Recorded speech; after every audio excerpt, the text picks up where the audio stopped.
Hey guys, welcome to episode number 71.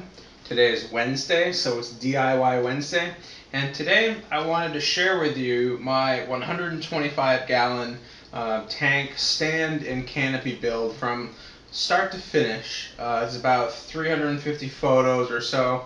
So I'm going to go through one photo per second really quickly, and we'll just kind of walk through what I did to build my stand and canopy that you've seen in previous videos. So come along with me and learn how to be a better aquarist. Alright, so here we go. It's always good to start with a drawing, and in this case a Google SketchUp for a mock-up. And it's always good to have a lot of building space. In this case I've got a whole shed. So the 2x4 or 4x4s, 2x6s and 2x4s are what kind of framed out the stand. You'll see I used some plywood to kind of cover the entire thing. I did a little bit of edge work, putting on the doors, putting on all the molding, stained it, placed it in my old apartment where it originally was set up. Checked out my lighting, checked out my substrate, started working on my canopy. You'll see this is lightweight construction compared to the stand, both of which were a little overkill, but better to be sturdy than flimsy.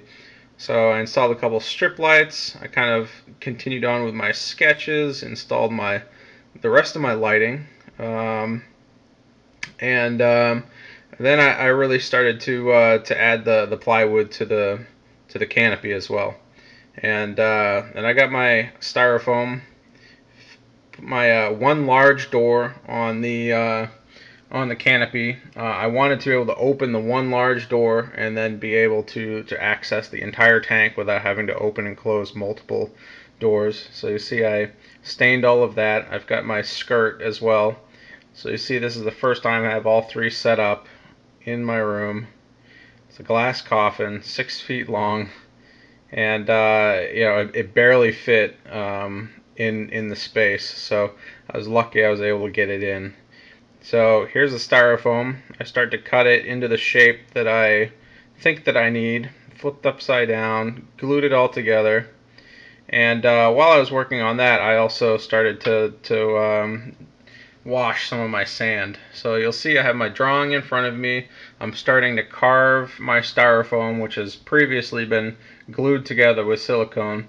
And the main tools for that are a saw and knife and just a pick of some kind. And you'll see I work away on it. It took a couple days to really carve it out. It is more of an art form. And then the last step there before putting the dry lock on is to seal the entire surface with a heat gun. That makes sure the little flecks don't come off the foam beads. And I can't stress this enough, but the more coats of dry lock you use, the better. See, I started to get in some mangroves. And the plan was to put those in the back of the tank. This is the first batch of mangroves that I purchased. The ones that you've seen in recent videos are the ones that I acquired. You'll see I've got some really good depth of color on the background now. It's probably 4 or 5 coats. And since there's a cross brace in the tank, I needed to cut my background into 3 or 4 pieces in order to get it in. Don't worry, it went in fine. And after I was done touching it up, you can't really see where the seams are, so it wasn't that big of a deal.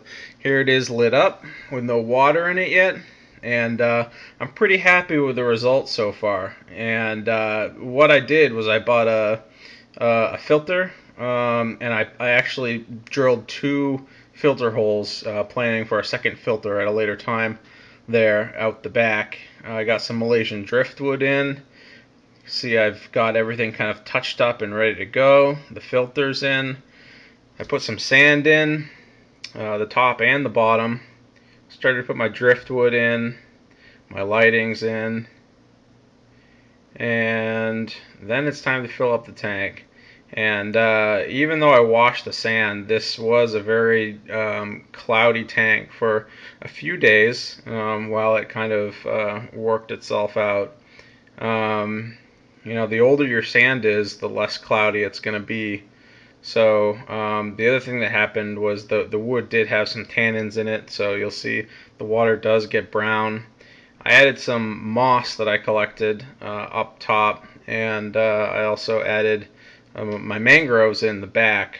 Kind of rubber banded those together and attached those to the back wall. So you see I've got my coral sand, my play sand, the desert sand, and the Malaysian driftwood in. Put the turtles in finally. They loved it. This was 2010, so those guys are pretty small. And the mangrove started to grow. I put plenty of plants in there. I got some ferns and some hornwort, and the mangroves grew really well. But what I ended up doing here was kind of tearing the whole thing down to move it, and in the process, kind of washing my sand, washing everything, cleaning everything, and when I set it back up, it was you know in pretty good shape. But with anything, things get dirty and they need to be torn down and cleaned and put back up periodically, as with any tank. So that's what I did, and I experimented with a lot of the driftwood placement. But that's the tank build. So I hope you enjoyed.